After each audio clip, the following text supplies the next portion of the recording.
There is a completely new cape that has been added to Minecraft that you can get for free in celebration of Minecraft's 15th anniversary in collaboration with the organizers of the Minecraft Championship, also known as MCC. The cape was originally intended to be exclusive to Bedrock, but luckily, this was recently changed to be available for Java as well, making it actually worth caring about. And on top of that, the cape is red, meaning it matches my skin, which is very epic. However, there's a catch. In order to actually get the cape, you need to complete some various challenges on a server run by the Minecraft Championship organizers, which, honestly, is fair enough. However, the server in question is on Bedrock. That's right, a cape to commemorate Minecraft's 15th anniversary is only obtainable through playing what can only be described as the underwhelming cousin of the real Minecraft. But I actually kind of want the cape, so that was a sacrifice that simply had to be made. So I booted up Bedrock with the intention of completing all of the challenges as quickly and painlessly as possible. However, as I booted up Bedrock, I noticed that the sound settings were a bit off for my liking. You see, when I record my Minecraft videos, I often have a YouTube video or podcast running in the background, which I don't want to be part of the recording, as I only want the sounds from Minecraft to come through. And in order to accomplish this, I have set up OBS in a way that it will only record the audio of a specific audio output device, meaning I simply set the output device to the one being recorded. This is a very simple thing to do in Java, as you simply go to your audio settings and change the device. However, this wasn't the case for Bedrock, which was rather concerning, so I proceeded to spend a few minutes checking all of the settings, but with no success. And since I am a very impatient man whose time is very valuable, I decided to give up and just Google how to do it. However, I was then faced with the fact that it's actually impossible to do on Bedrock, as it will always output the audio to your default device. Safe to say, this was most definitely not the best of starts. But anyways, I logged onto the server with the event and immediately thought I was having a stroke due to the walking animation. So I pulled up the settings in pure desperation that it was possible to get rid of the absolutely disgusting level of view bobbing. Though given what had previously happened, I didn't have particularly high hopes. But by an absolute miracle, there was actually a setting for it. And now that we had made the game somewhat semi-playable, I started having a look at the tasks that we needed to complete to get our precious cape.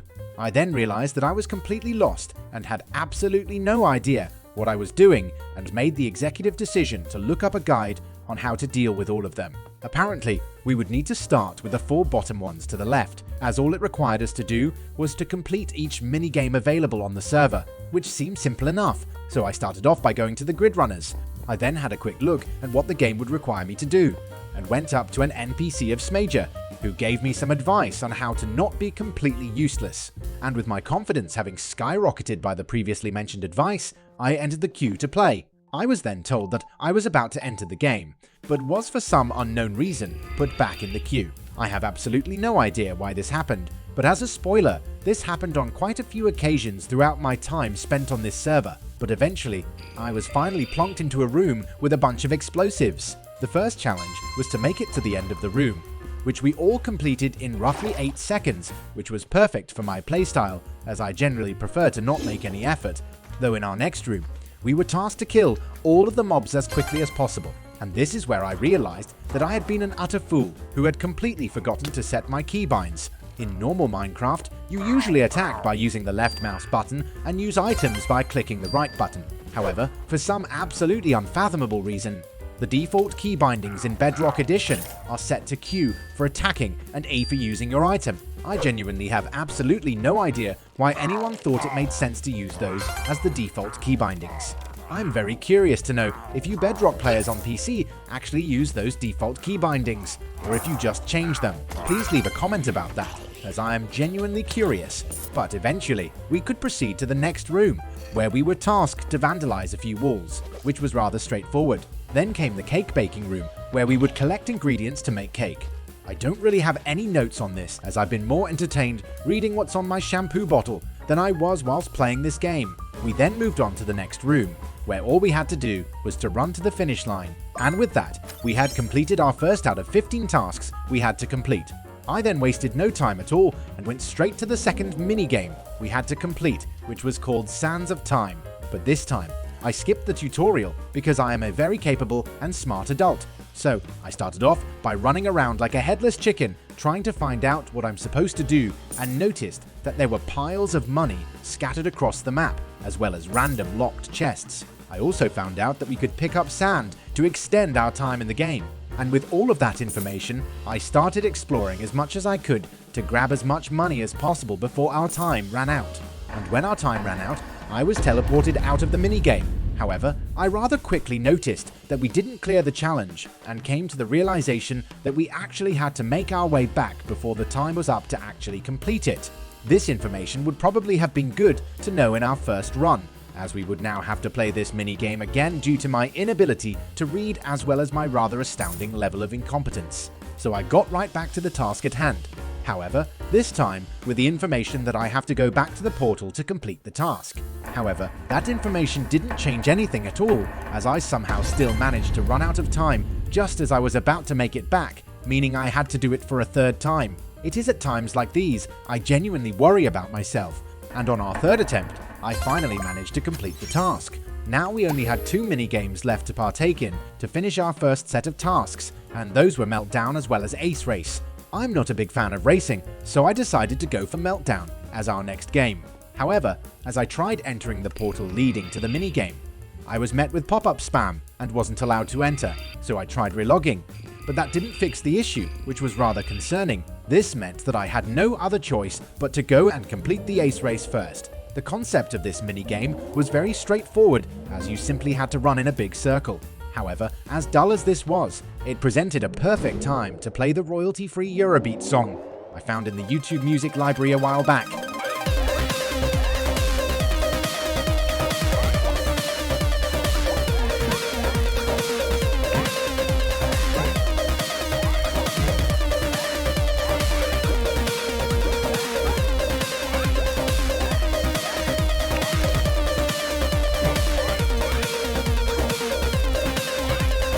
And after the task of running in a circle had been dealt with in a very professional and elegant manner, I decided to try to get into Meltdown yet again, but I ran into the exact same issue as before, which was very frustrating. So I decided to spend some time running around like a toddler who managed to get a hold of their mom's ADHD medicine, and sure enough I finally managed to enter Meltdown.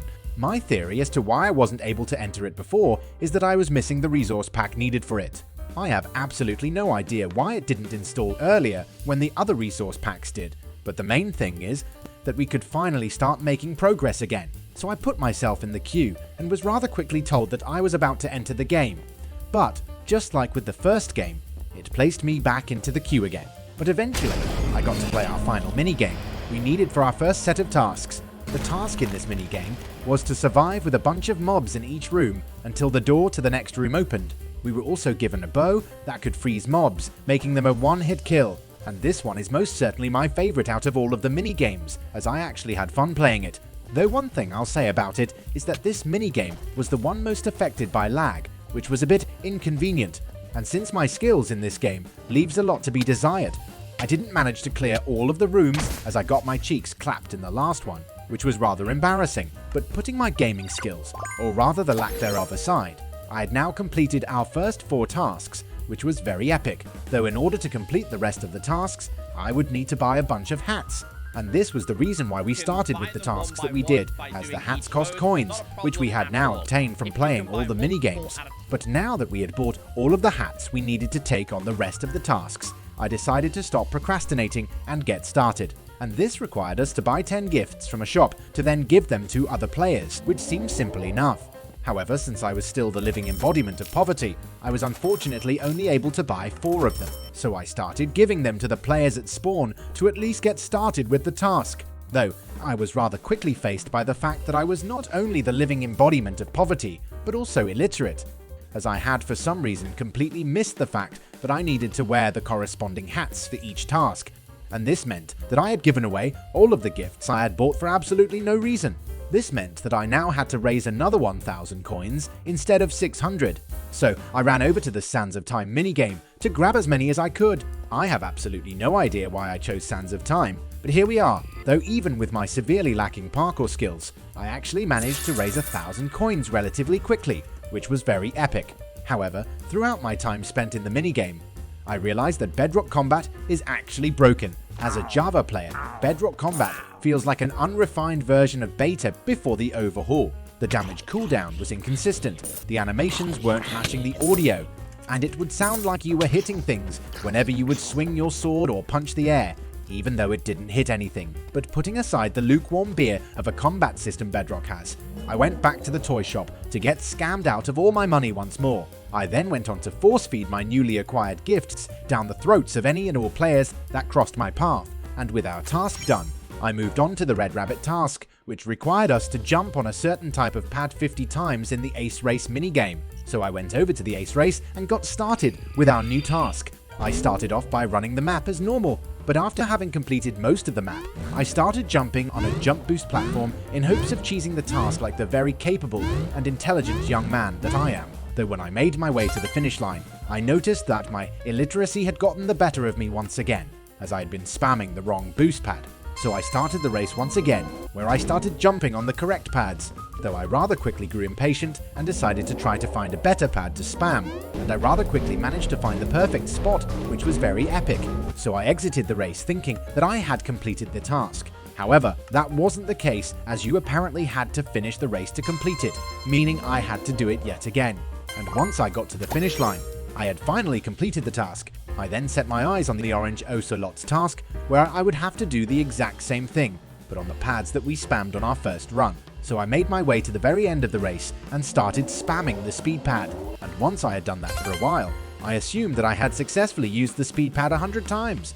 Though as I finished the race, I was faced with the rather soul-crushing reality that I was 3 times short of completing the task, and after yet another run, we had finally completed both tasks for this mini-game. But now that I had realized that there are several tasks for each minigame, I decided to do one minigame at a time, so I wouldn't have to switch between them so much. I know I'm a genius. But anyways, the next minigame I took on was Grid Runners, so the next task I decided to take on was the Green Geckos, which required me to paint 200 blocks in the paint challenge.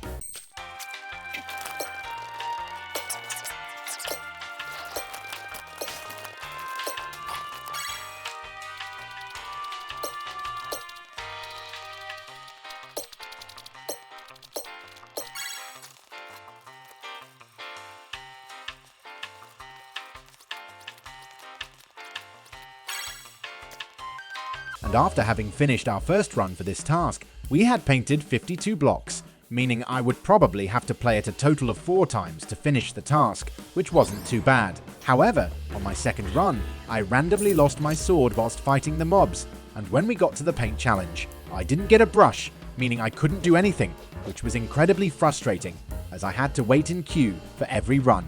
So I simply left the game and had to wait in the queue once again, though as I was up and supposed to be teleported to the game, nothing happened, meaning this game had broken completely and was unplayable at this point.